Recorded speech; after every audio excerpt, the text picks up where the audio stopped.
Night Dreams Talk Radio, After Dark, wants to give a big shout out to all the truckers that listen to our show. You're listening to Night Dreams Talk Radio, After Dark, with our host, Gary Anderson. And that is me. Hi, James. Hi, Jim. Hey, James, you have some questions to ask Jim? Yeah, I do.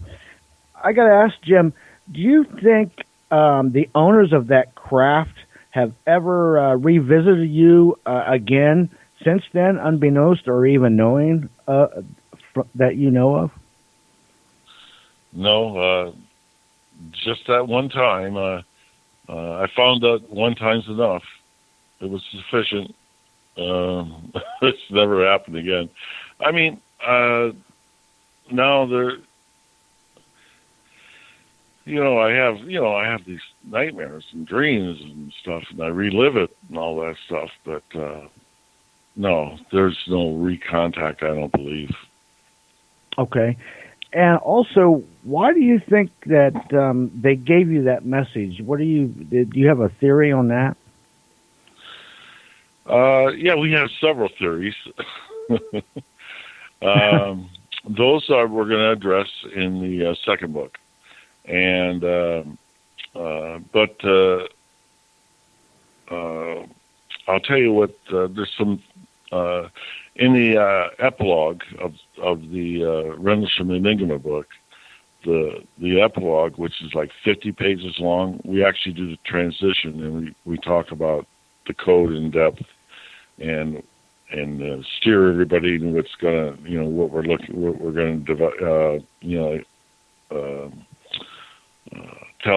tell everybody in the second book. It's not that we're trying to give cliffhangers or anything like that.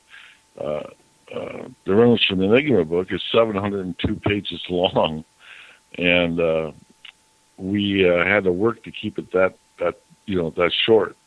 Of the 702 pages, 300 of pages are endnotes, because we didn't want anybody to take our word for anything, that I'm saying or anything like that.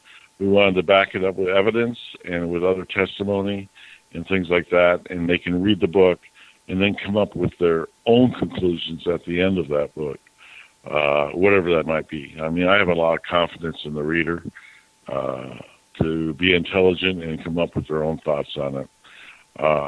And that's why I sort of want to keep my theories, to ourselves until we put the second book out. But one of the interesting things about the code within a code, the way the code is, these positions around the Earth, they seem to be weak areas and gravitational areas. That's what our research team has come up with. And weak areas meaning they can probably access and, we believe it's like interdimensional travel. That's what we believe it is.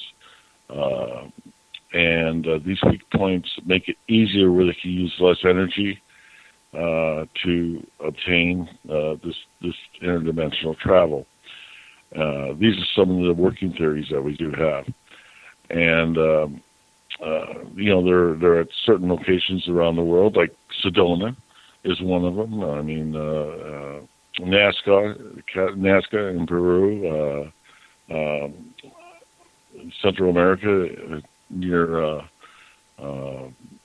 Guatemala. We have the Temple of Apollo area in Greece, and we have Giza, and then we have a place in China that is a historic place too. All these areas, with the exception of Sedona, all have pyramids.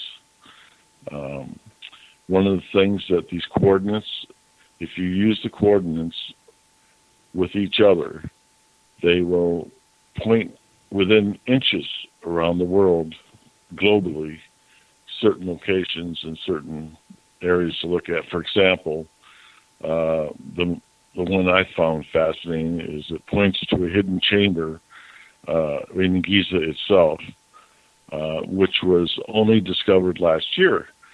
That they think there's one there. They're sending research teams there as we speak, still trying to do with the ground penetrating radar and stuff like that, trying to determine that. But it's interesting that a book we started 5 years ago, we see discoveries are starting to happen with this code. So that's one of the fascinating parts about it. Do we know why? No. Maybe there's something in that chamber. Maybe there's something that we're supposed to know. I don't know. That's interesting. You know, I'm a fact guy, and you know what? When it starts getting to sort of esoteric stuff, I get a little woozy with that. You know, I do, because it's the Rendlesham Enigma in my portion, which is pretty much you know, the chapters themselves. Gary did the end notes, and he has the epilogue he did, and so. I stick to the facts. If I don't have, you know, if it's not a fact, or if it's not being able to back it up by, you know, other witness testimony or something like that, you know, that was the hard part. We didn't put it in there. One of the things that you'll see that's changed, there's no spoilers for this book because there's so much information in it, believe me. One of the things that changed is we presented Monroe Neville's. We put his portion out there because on the third night, that's second day and third night, Monroe Neville's was with Colonel Hall and the other people that were out there, and so he has his witness testimony from his vantage point, so that's different. Some of the other things that are in this book, I'm going to get a little ahead about the book, but they're fascinating. 85% of this book is unknown to the public previously until this book came out. It's stuff I held close to my vest. It's stuff I never talked about, and I'll tell you right now, by having the top secret clearance at the time, I did have other people. I was in other circles with other people that were in the know, so I put it in this book. One of the things that I like to talk about that's in this book is that the Air Force did not leave me high and dry. They took care of me. They sent me a lifeline. They got the squadron commander at the Bentwaters was Malcolm Zickler, Major Zickler, and he rotated back to the States like within 6 months or 8 months later, and they replaced him with a colonel from the Pentagon. And one of the things I talk about is the new colonel is there, and believe me, this makes no sense. Why would a colonel replace a major? Okay, that'll make no sense at all, does it? Anyway, 2 days after he arrived there, I get a call, and I'm working in plans and programs, security police plans and programs, and they said, well, he wants to see me, and I figured it's about, you know, plans and programs are, you know, classified jobs or missions, you know, something like that. So I go up there, and I'm all ready to give him a briefing on, you know, like our 4102 plan or our op plan 207 or something like that. And he just says, shut the doors, and he says, sit down. He says, I'm Chuck Highbush. He says, I worked S2 at the Pentagon, and I read your statement that you gave at OSI, and he says, I'm here if you ever want to talk about anything. I went, what? He goes, yeah. And I tell you what, throughout the rest of my career, anytime I had difficulties or I needed to talk to somebody, I had Colonel Highbush there to talk to me. For example, he later became Chief of Security Police for Europe, and